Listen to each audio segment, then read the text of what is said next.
श्री शिवाय नमस्तुभ्यम। श्री गणेशाय नमः। सोमवार व्रत कथा। किसी नगर में एक धनी व्यापारी रहता था। दूर दूर तक उसका व्यापार फैला हुआ था। नगर के सभी लोग उस व्यापारी का सम्मान करते थे। इतना सब कुछ संपन्न होने के बाद भी वह व्यापारी बहुत दुखी था, क्योंकि उसका कोई पुत्र नहीं था, जिस कारण अपने मृत्यु के पश्चात व्यापार के उत्तराधिकारी की चिंता उसे हमेशा सताती रहती थी। पुत्र प्राप्ति की इच्छा से व्यापारी प्रत्येक सोमवार भगवान शिव की व्रत पूजा किया करता था और शाम के समय शिव मंदिर में जाकर शिव जी के सामने घी का दीपक जलाया करता था। उसकी भक्ति देखकर माँ पार्वती प्रसन्न हो गई और भगवान शिव से उस व्यापारी की मनोकामना पूर्ण करने का निवेदन किया। भगवान शिव बोले, इस संसार में सबको उसके कर्म के अनुसार फल की प्राप्ति होती है। जो प्राणी जैसा कर्म करते हैं उन्हें वैसा ही फल प्राप्त होता है। शिव जी द्वारा समझाने के बावजूद माँ पार्वती नहीं मानी और उस व्यापारी की मनोकामना पूर्ति हेतु वे शिव जी से बार बार अनुरोध करती रही।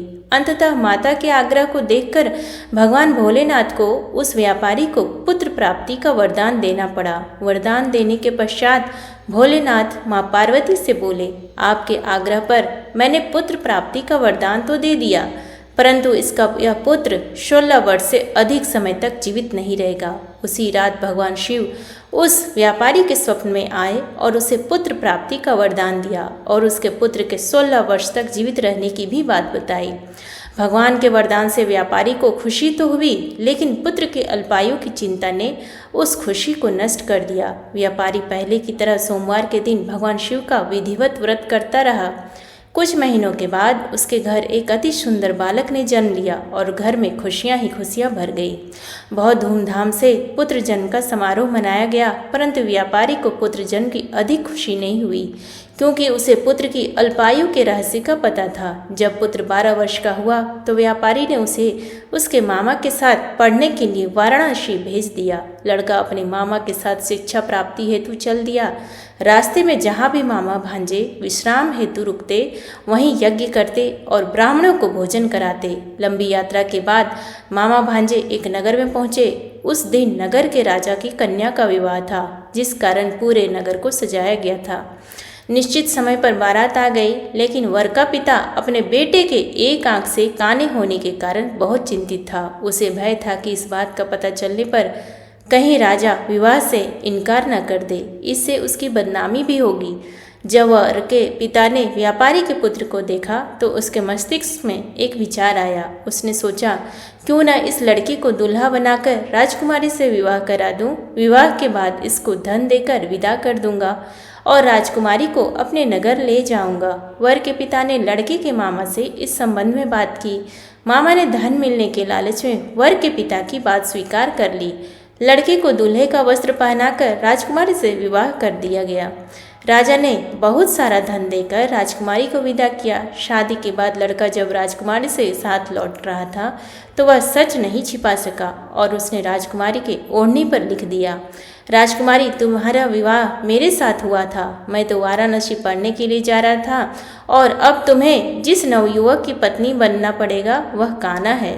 जब राजकुमारी ने अपनी ओढ़नी पर लिखा हुआ पढ़ा तो उसने कान्हे लड़के के साथ जाने से इनकार कर दिया। राजा को जब ये सब बातें पता लगी तो उसने राजकुमारी को महल में ही रख लिया। उधर लड़का अपने मामा के साथ वाराणसी पहुंच गया और गुरुकुल में पढ़ना शुरू कर दिया। जब उसकी आयु 16 वर्ष की हुई तो उसने यज्ञ किया। यज्ञ के समाप्ति पर ब्राह्मणों को भोजन कराया और खूब अन्न वस्त्र दान किए।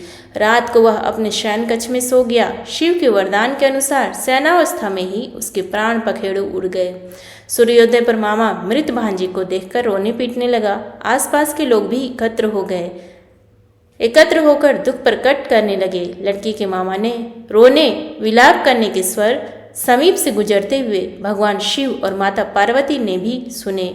माता पार्वती ने भगवान से कहा, प्राणनाथ, मुझे इसके रोने के स्वर सहन नहीं हो रहे। आप इस व्यक्ति के कष्ट को अवश्य दूर करें।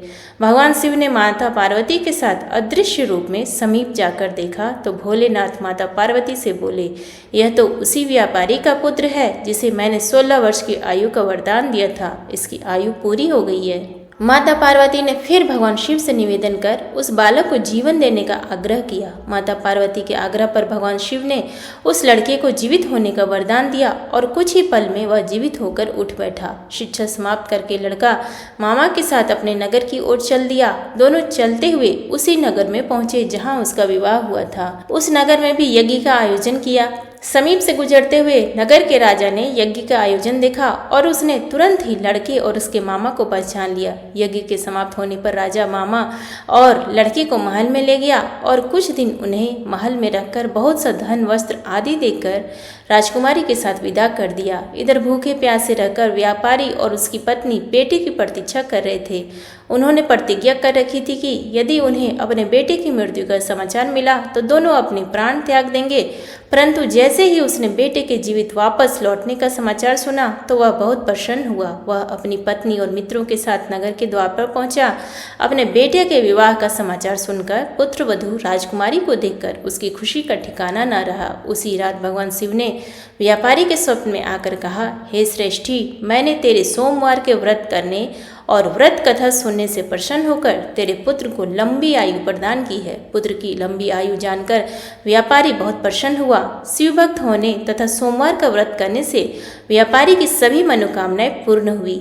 इसी प्रकार जो भक्त सोमवार का विधिवत व्रत करते हैं और व्रत कथा सुनते हैं उनकी सभी इच्छाएं पूरी होती है। अब सुनेंगे शिव पूजन की महिमा।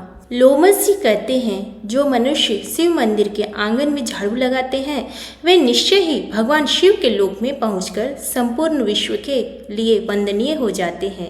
जो भगवान शिव के लिए यहाँ अत्यंत प्रकाशमान दर्पण अर्पण करते हैं वे आगे चलकर शिव जी के सम्मुख उपस्थित रहने वाले पार्षद होंगे। जो लोग देवाधिदेव शूलपाणी शंकर को चंवर भेंट करते हैं वे त्रिलोकी में जहाँ कहीं जन्म लेंगे उन पर चंवर डोलता रहेगा। जो परमात्मा शिव की प्रसन्नता के लिए धूप निवेदन करते हैं वे पिता और नाना दोनों के कुलों का उद्धार करते हैं तथा भविष्य में यशस्वी होते हैं।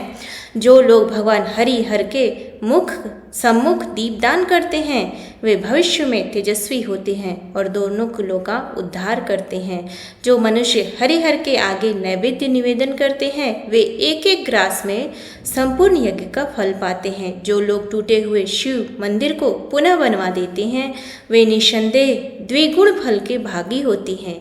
जो ईंट अथवा पत्थर से भगवान शिव तथा विष्णु के लिए नूतन मंदिर निर्माण कराते हैं वे तब तक स्वर्गलोक में आनंद भोगते हैं जब तक इस पृथ्वी पर उनकी वह कीर्ति स्थित रहती है। जो महान बुद्धिमान मानव भगवान शिव के लिए अनेक मंजिलों का महल मंदिर बनवाते हैं वे उत्तम गति को प्राप्त होते हैं। जो अपने और दूसरों के बनवाए हुए शिव मंदिर की सफाई करते या उसमें सफेदी कराते हैं वे भी उत्तम गति को प्राप्त होते हैं। जो पुरुष अथवा स्त्रियां शिव जी के आंगन में विविध रंगों के चौक पूरती हैं वे सर्वश्रेष्ठ शिवधाम में पहुंचकर दिव्य रूप प्राप्त करेंगी।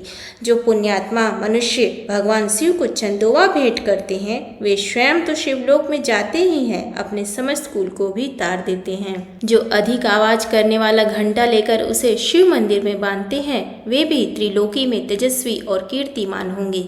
धनवान हो या दरिद्र जो 1, 2 या तीनों समय भगवान शिव का दर्शन करता है वह सुखी होता और समस्त दुखों से छूट जाता है। हे हरे और हे हर, इस प्रकार भगवान शिव और विष्णु के नाम लेने से परमात्मा शिव ने बहुतेरे मनुष्यों की रक्षा की है। तीनों लोकों में महादेव जी से बढ़कर दूसरा कोई देवता नहीं दिखाई देता, इसलिए सब प्रकार के प्रयत्नों से भगवान सदाशिव की पूजा करनी चाहिए। पत्र, पुष्प, फल अथवा स्वच्छ जल तथा कनेर से भी भगवान शिव की पूजा करके मनुष्य उन्हीं के समान हो जाता है। आँख, मदार का फूल कनेर से 10 गुना श्रेष्ठ माना गया है। आँख के फूल से भी 10 गुना श्रेष्ठ है धतुरे आदि का फल।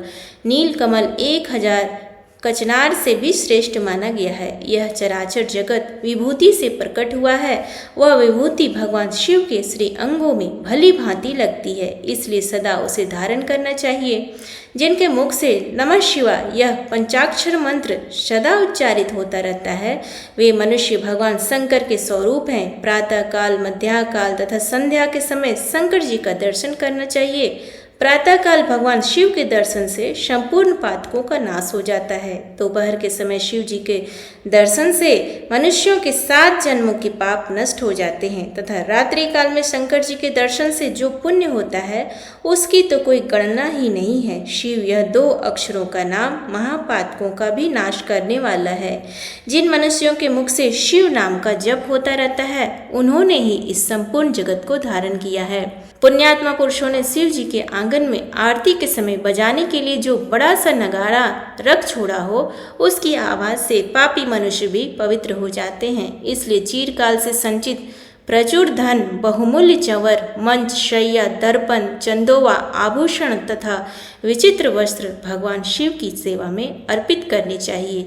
पुराण पाठ, कथा, इतिहास और संगीत आदि नाना प्रकार के आयोजन भगवान शिव को प्रिय हैं, इनकी व्यवस्था करनी चाहिए। ऐसी व्यवस्था करके पापी मनुष्य भी अपने पाप से मुक्त होकर शिवलोक में चले जाते हैं। जो स्वधर्म का पालन करने वाले महात्मा और शिव पूजा के विशेषज्ञ हैं, जिन्होंने गुरु के मुख से शिव की दीक्षा ली है, जो निरंतर शिव जी की पूजा में संलग्न रहते हैं, मन में दृढ़ विश्वास रखकर संपूर्ण विश्व को शिव के रूप में देखते हैं, उत्तम बुद्धि का आश्रय ले सदाचार का पालन करते तथा अपने वर्ण, धर्म और आश्रम धर्म में स्थित रहते हैं, वे ब्राह्मण, क्षत्रिय, वैश्य, शूद्र तथा कोई भी क्यों ना हो भगवान शिव के परम प्रिय होते हैं। चांडाल हो या सर्वश्रेष्ठ ब्राह्मण, भजन करने पर सभी भगवान शंकर को अत्यंत प्रिय लगते हैं। भगवान शंकर ही संपूर्ण चराचर जगत के आधार हैं, अतः सबको शिव स्वरूप है, यह बात विशेष रूप से जाननी चाहिए। वेद, पुराण, शास्त्र, उपनिषद, आगम और देवता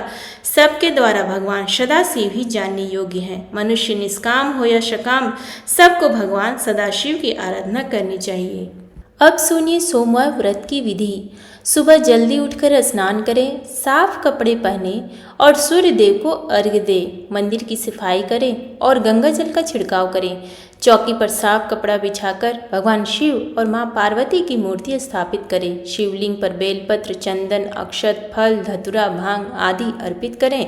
मां पार्वती को 16 श्रृंगार की चीजें चढ़ाएं। दीपक जलाकर आरती करें। व्रत का संकल्प लें। भगवान शिव को भोग लगाएं। व्रत कथा पढ़ें। व्रत के दौरान मांस, मदिरा, लहसुन, प्याज आदि का सेवन ना करें। बाहर का भोजन या अशुद्ध भोजन ना करें। झूठ बोलने से बचें और अपने क्रोध पर नियंत्रण रखें। चोरी या किसी भी प्रकार का अपराध ना करें। इस व्रत के बारे में कहा गया है कि ग्रहण आदि में जप, ध्यान, हवन, उपासना, दान आदि सत्कार्य करने से जो फल मिलता है वही फल सोमवार के व्रत से मिलता है। श्रावण में केदारनाथ का ब्रह्म कमल से पूजन, दर्शन, अर्चन तथा केदार क्षेत्र में निवास का विशेष महत्व है। इससे भगवान शंकर की प्रसन्नता और शिव की कृपा प्राप्ति होती है। यही लाभ सोमवार के व्रत से भी मिलता है। प्रेम से बोलिए श्री शिवाय नमस्तुभ्यम। हर हर महादेव। धन्यवाद।